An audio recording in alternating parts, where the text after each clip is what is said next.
Guys, we're going to have a great episode today. Before we get into that, I want to thank you guys, the listeners, for all the support that you get. I want to remind you that you can reach out to me on Instagram. If you don't follow it at JScottOutdoors. Feel free to send me a DM. I love corresponding with you guys about your hunts and any questions that you might have. We're going to have a great episode. I also want to thank the sponsors of this podcast. I want to thank GoHunt.com.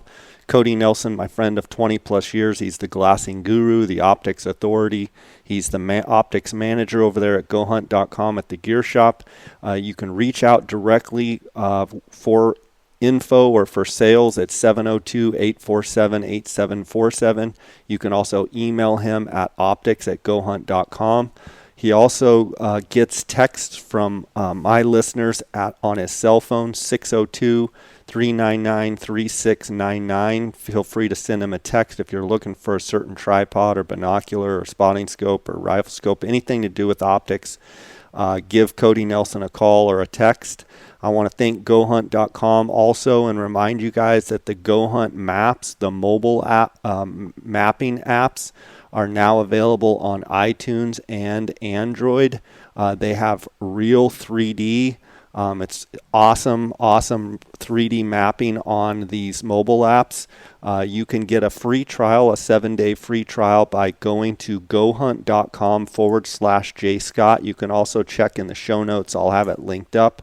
You get a 7-day free trial. That gives you access to everything in the Insider, as well as let you look at the mapping apps both on the desktop and on your phone. You can also sign up by going to gohunt.com and just use JScott, and that's going to save you $50. You're actually going to get a GoHunt gift card, $50 GoHunt gift card when you sign up. So go check it out. Also want to thank KUIU Ultralight Hunting. That's the gear that I wear on all of my hunts. Go to KUIU.com to order the gear right there that are direct-to-consumer model. So that's the only place you can get the gear, as well as phonescope.com. Use the JScott21 promo code, and you're going to get a 10% discount. Guys, let's get right to this episode. And again, thanks for listening. Guys, welcome to the J. Scott Outdoors podcast. I've got Jason Bond of Bond Trophy Outfitters on the line. Jason, how you doing? Doing real good, Jay. Thanks. Sounds like you've been busy doing a bunch of real estate. I have. I finally jumped into it this year. I think May I got licensed and jumped in with Remax here in Flagstaff and started doing that mid-May or so. So it's been going really well. I hear the market in Flagstaff is just off the hook. It is. Not much on the market at all, but anything that hits the market, it's gone. Yeah, so when you have low inventory like that, obviously it makes the prices continue to go up. Do you think we've reached any point where we've become not affordable, or compared to California and some of the places people are coming from, are you hearing that they think it's still affordable? I'm hearing that people that are coming from out of state think it's still affordable, and they think they're getting a bargain when they come here. Now it's the Flagstaff locals that are obviously struggling. Yeah. Wages here aren't significant, and our median house is obviously through the roof. How much do you think, with COVID and people being able to work at home, being Flagstaff with the great climate that it has, how much do you think that's helping, and maybe a little bit of shift where people can, say, move out of California, out of the city, and come to a great place like Flagstaff and feel like they're getting something affordable, but continue with their job just like they were from their home? It's huge. I think it's over 50% of the people buying houses here right now are coming from, California. A lot of them are looking for places that, obviously, one of their requirements is to have great internet service so they can work from home and Zoom meetings and stuff like that. So I think it's huge. Yeah. So primarily, what type of real estate are you working on? Are you doing residential? Are you doing land? What are you doing? I'm doing residential and a little bit of land. I've been working some land deals for myself. But yeah, the little bit of land that's for sale up here, pretty hot commodity. Making a lot of phone calls on stuff that's not on the market that people are sitting on since the 70s, 80s, and 90s, and kind of haven't done anything with the dirt. So trying to just touch base with those folks, see if they want to get rid of it. But the residential has just been word of mouth and referral based from people I know. Good. And you've gotten 8 or so transactions under your belt, which you probably feel like a seasoned pro by now. Maybe. I got a lot more to learn, but it's fun. Anytime you do something new, it's at least for me, it's a new challenge. It's fun. It's challenges your brain, challenges everything. So, and you're learning something new and something I've always been interested in and always done well in the last 20 years or so. All the real estate deals I've done by myself. It's just like hunting. I've had a handful of people reach out to me in the last, say, year or so and want to go to real estate school and, get into real estate. And most of them have been hunters and sportsmen and fishermen. I said, well, do you like sneaking along a bank and looking for a big brown trout feeding, in a lie? And yeah. I said, well, Yep. do you like, getting up early and go out and getting up on a point and glassing and see what you can find? Yeah. I said, well, you're going to love real estate then. If you go in with that mindset that, you're a hunter and you're looking for opportunity, you're looking for properties where maybe someone's not spotting the value, or just if you're looking for that hot commodity, it's almost like looking for the same buck that everybody's looking for. I think the key, and I'm curious your thoughts, the key I've always told people is you got to know what you're looking for. In essence, you hike up to a knob on the strip and you find a 205, 210 buck on a rough year, that's a giant buck, whereas some people that don't have the experience might go up and expecting a 230, 240, and you get over there and you kill that 210 buck and you shoot the biggest buck of the year. Same thing with real estate. Curious your thought on that. Oh, 100%. I agree. And I think it is a lot like hunting or fishing. I mean, if you sit in camp and wait for something to show up, a lot of times nothing's going to show up while you're sitting there in camp. If you're out there busting your butt, things are going to happen for you, and the more you know it, the more you're gonna benefit from it. I mean, that's all there is to it. Is exactly that analogy you're using about the 205 buck this year. If somebody goes up there with the 220 expectation on the strip this year, you're going to lose. I mean, that's just what you're going to do. So yeah, we'll get into the hunting. One more thing is I tell a lot of people that are getting into real estate, look at as many properties as you can, make mental notes, take pictures, understand what people are paying for the product. Therefore, when you do have a client that you're listing their house, or if you've got buyers, you automatically can get the spot value. And maybe it's you show enough houses in Flagstaff that you realize when you get that certain peaks view, or you walk out on the patio and the houses that don't face the peaks don't get as much, or just little things that you can pick up on. The more properties that you can go into, just like the more rams, the more bucks, the more bulls that you can look at, get your hands on, it just makes you more experienced and be able to spot a good one when you find it. exactly, yeah, that's exactly it. So congrats on the real estate. So everything I'm hearing on the deer front, on the Kaibab and on the strip is, I just got off the phone with Dwayne Adams, did a podcast with him. He said it's the worst he's seen the Kaibab in 40 years as far as antler growth size. I got to be honest, kind of going into coming out of summer, I was hearing some reports that the Kaibab was actually doing okay and that the strip was going to be rough. But it sounds like the Kaibab, obviously they killed that big, like 255 or 260 buck, some whatever it was, giant buck. But overall, it sounds like the Kaibab's way down as well.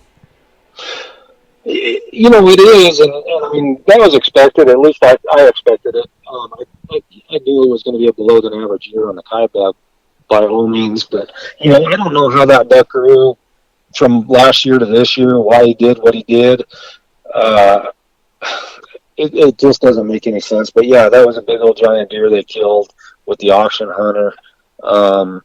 I was up there for the champ hunt. It was my first hunt of the year, which was, I think September 18th or so is about when that opened.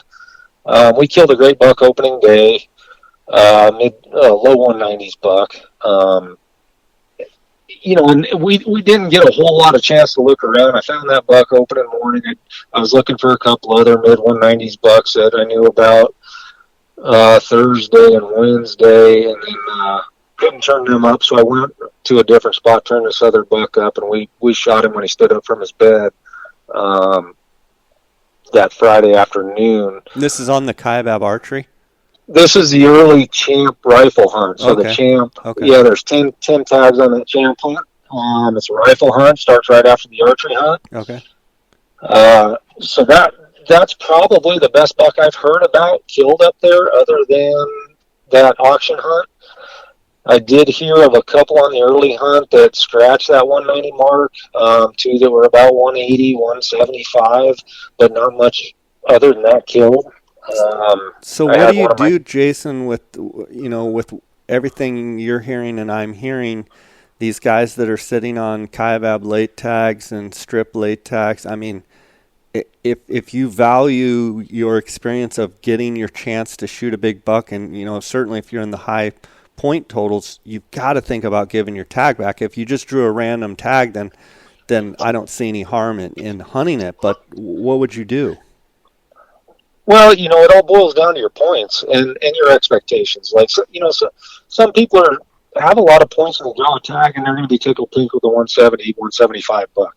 If that's your objective, that's your goal, you're happy with that, go hunt it. If you have these ambitions and these dreams of shooting, a true 190 plus buck, a 200 inch plus buck,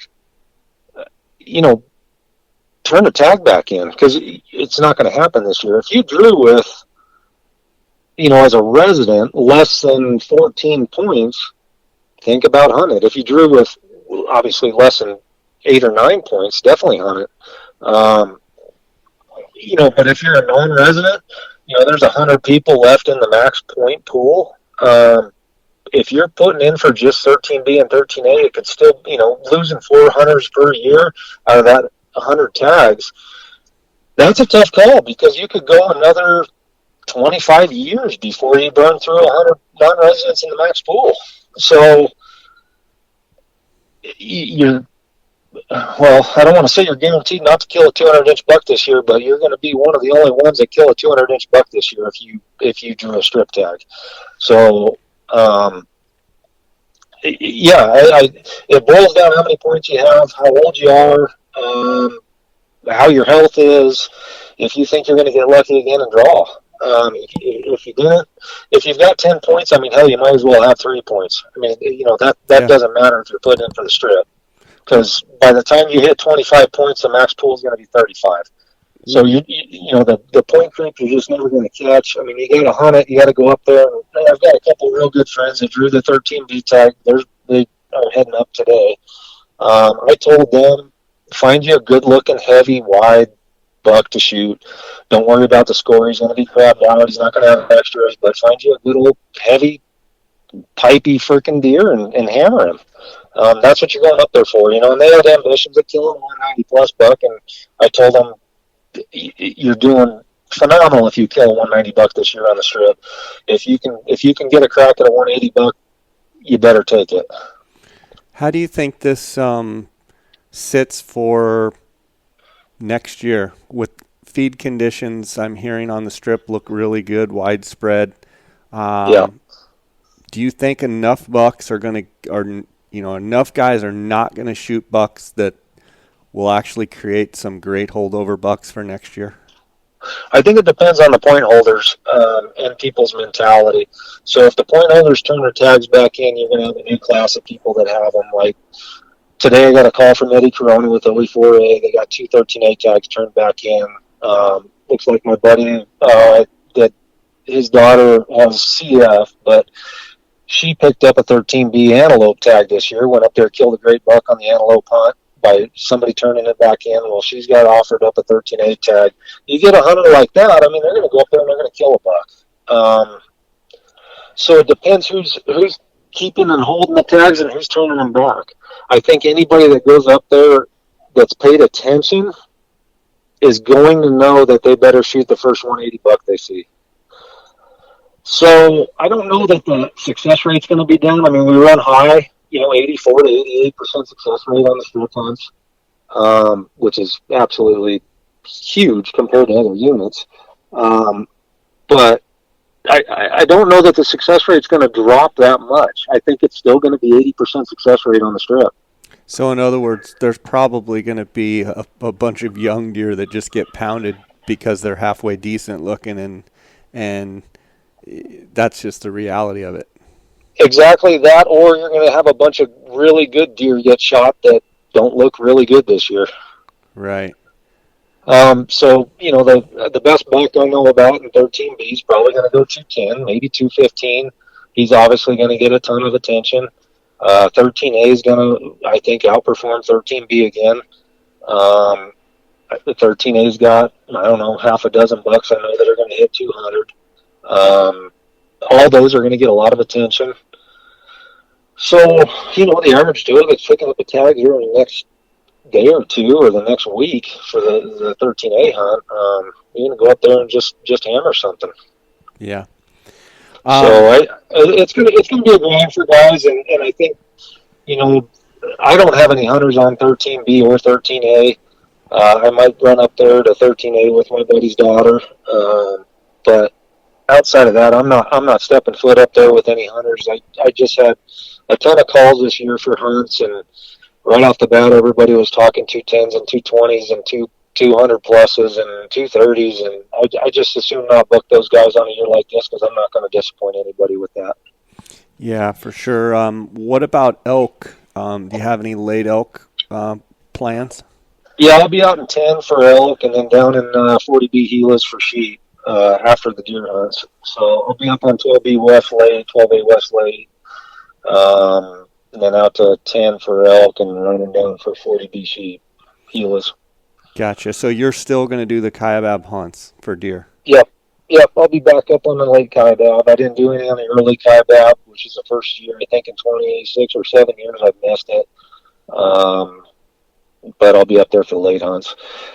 And my guides that were up there for the early hunt, they said since about Tuesday or Wednesday last week, they started seeing significantly more deer moving into 12B and 12A West. So I'm expecting it to be okay. I don't know that it's going to be great, but I think the possibility is there for guys that want to kill 180 plus bucks. We had a buck that was probably 210 on the early hunt. He made it through, so we'll try to track that one down. There's definitely a few good bucks around, so it's not going to be a great year, but there's going to be some good bucks still on the hunt. The deer, give me the report on the deer moving. Are they already moving to low country rapidly? Not rapidly. There's some. It was a tough early hunt, especially for the 12B guys, 12B West. Had a giant obviously killed in 12B, 230s buck. And he was significantly down from the year before. But that buck got killed in the sands. The 12B West hunt was a tough one. Like I said, Tuesday or Wednesday they started getting more deer into the unit. And some of that winter range for 12A West, but there's still a lot of deer, all the way up to the highway. They're spread throughout the whole thing. And then with this warm front we've had, they could be about anywhere. And then the hunts obviously bumped up this year. It falls on that rotation where it's early. So, rut's going to be probably a little bit behind on the hunt. If you can only hunt about half the hunt, you want to hunt the back half. A friend of mine up on the Paunsaugunt said they just had horrible antler growth up there. Really, really tough to find any deer over 180 inches up there. Yeah. I think the Kaibab's going to be the same way. There'll be some bucks killed over 180, but for the most part, I think we're going to see the Kaibab special 130 to 150s. That's what we're going to see. Yeah. So, right on, man. It's a bit of a grind this year, and I think the biggest decision guys got to make, don't have these expectations that you're going to go hunt something that's not there. So if you've got that point, especially as a resident, the non-residents have a lot tougher decision to make. But as a resident, you really got to balance out when you think you can draw again, and if a big deer is what you're really after, then this isn't the year to be doing that.